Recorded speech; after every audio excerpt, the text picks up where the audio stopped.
Donc le coach, il voit de l'extérieur, mais il ne sent pas le cheval. Par contre, le cavalier, lui, il sent le cheval, mais il ne voit pas de l'extérieur.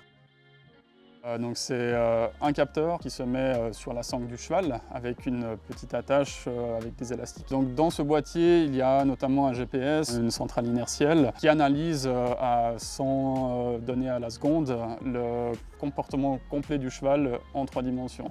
Donc il suffit juste d'allumer le petit boîtier, on le met sous le cheval, on lance l'enregistrement et ensuite on peut l'oublier, monter à cheval comme d'habitude. Et ensuite on voit les informations, que ce soit la longueur de la foulée, la vitesse, le tracé GPS en très haute définition ou la courbe du saut du cheval, si par exemple vous faites du saut d'obstacle, sur smartphone ou bien tablette ou ordinateur. En tout cas, d'enregistrer exactement le comportement du cheval au fil du temps pour suivre l'évolution, pour suivre s'il y a des changements dans, par exemple, la longueur de la foulée ou dans l'équilibre du cheval, quelque chose qui est très important. Détecter des signes d'irrégularité ou des premiers indicateurs de blessure.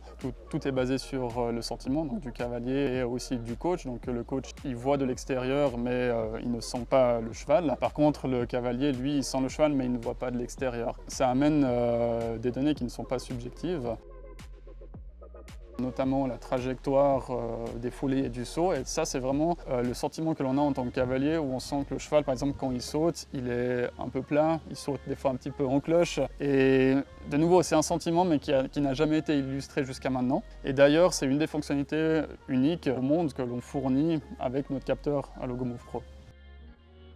J'ai commencé à l'âge de 8 ans, où petit à petit j'ai commencé à sauter ensuite en compétition. Ça monte assez rapidement en flèche, si on peut dire ça comme ça.